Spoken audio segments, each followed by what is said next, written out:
Olá pessoal, nós somos alunos do Instituto Federal de Rondônia, Campus Jaraú. Neste vídeo vamos falar sobre dois conceitos da física quântica, a dualidade da partícula e o princípio da incerteza. Vamos explicar o que é a dualidade da partícula e algumas interpretações e experimentos realizados pelos físicos para chegar à conclusão. Irei começar falando sobre os principais conceitos da partícula e da onda. A partícula, ela contém o seu espaço definido, ela tem massa definida também e ela está em um único lugar no mesmo instante. E a onda, ela não contém massa, ela também não contém um espaço definido e são fenômenos transportados por energia. Algumas teorias e experimentos dos físicos.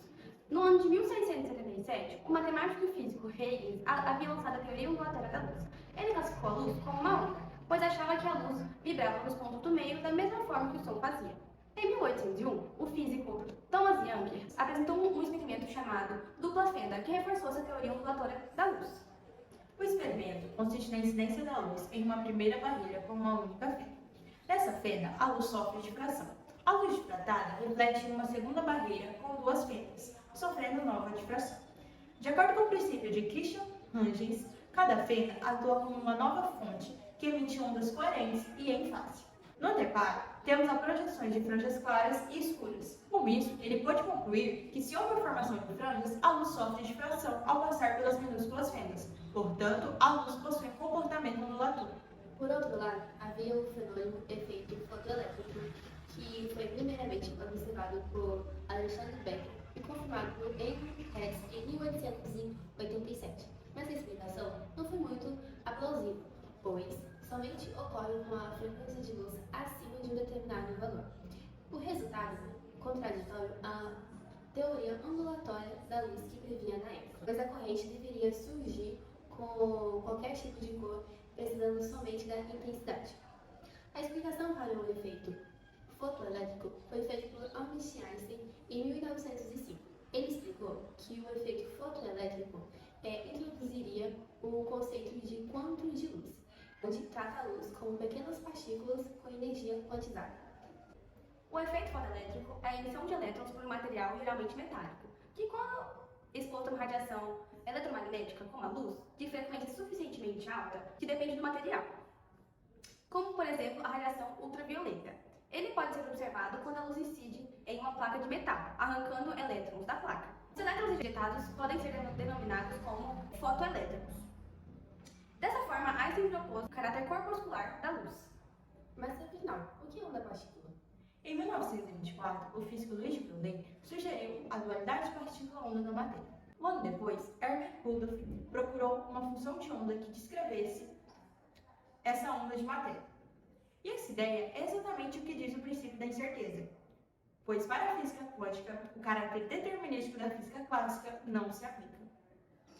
De fato, elétrons e fótons e outros entes atômicos podem apresentar um comportamento dualista. Uma entidade quântica pode apresentar comportamento corpuscular ou ondulatório. Esse comportamento, ora onda, ora partícula, é denominado dualidade onda-partícula. Dessa forma, podemos concluir que a mecânica quântica mudou a visão de mundo.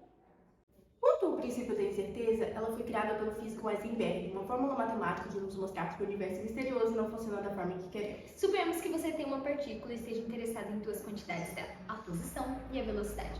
Se você medir com precisão a posição, então a incerteza na velocidade aumentará. A mesma coisa ao contrário. De uma forma mais clara, a gente pode pensar nas partículas como um carro. Ou você liga o GPS para saber exatamente onde você está, ou o velocímetro para saber a sua velocidade. Os dois não vão funcionar ao mesmo tempo. A fórmula do princípio da incerteza é a incerteza na posição de uma partícula multiplicado pela incerteza do seu momento é sempre maior que uma quantidade fixa, no caso, a constante de Planck. E tudo isso dividido por 4π. Mas o que isso quer dizer? O primeiro momento de uma partícula é a quantidade de movimento que ela tem. Então, para simplificar, a gente pode simplesmente pensar na velocidade ao invés de momento. A questão é, a qual tipo de incerteza estamos nos referindo? A primeira proposta de Heisenberg para explicar a sua teoria eram os experimentos. Para ele, a incerteza era uma experimental que aconteceríamos ao medir a posição. Só que se esse for o caso, então podemos interpretar o princípio da incerteza como existe um limite quântico na precisão de experimentos para certas quantidades físicas. Uma justificativa para essa limitação, digamos assim, Se você quer extrair informação de algo, você precisa visualizar. E vamos supor que você tem um átomo e você quer saber exatamente a posição dele, mas já tem a velocidade. Então você joga um fóton, seria uma partícula de luz. Ele precisa refletir, mas antes que isso aconteça, o fóton vai interagir com o átomo e ali vai se perder toda a precisão. Só que não é só isso. O princípio da incerteza fica ainda mais complexo porque ele é chamado de efeito observador. Isso quer dizer que, se tentarmos medir a posição de um átomo de forma invasiva, então suas propriedades serão alteradas. Tudo isso acontece pela palavra incerteza presente na teoria. Quando nós realizamos uma equação, o seu resultado é preciso. Então, se a sua conta der 2 metros, o resultado será exatamente 2 metros, nem mais nem menos. Já na física quântica, a gente tem um resultado probabilístico. Isso não quer dizer que seja um erro experimental, como o físico acreditava no começo, e sim uma forte característica dos sistemas quânticos. Uma solução para isso, então, seria a velocidade média, porque ao realizarmos o mesmo experimento várias vezes, certamente teremos um resultado médio. É como pegar um grupo de pessoas e medir a altura de todas. A partir disso, nós teremos então a altura média desse grupo. Então não existe física quântica sem princípio da incerteza. Conclusão: você até pode medir 2 quantidades de uma partícula ao mesmo tempo. Mas quanto mais precisão você tem em uma, menos terá na outra, como a espécie de gangorra. Que não é possível equilibrar ambos ao mesmo tempo. E foi isso. Tchau. E até a próxima.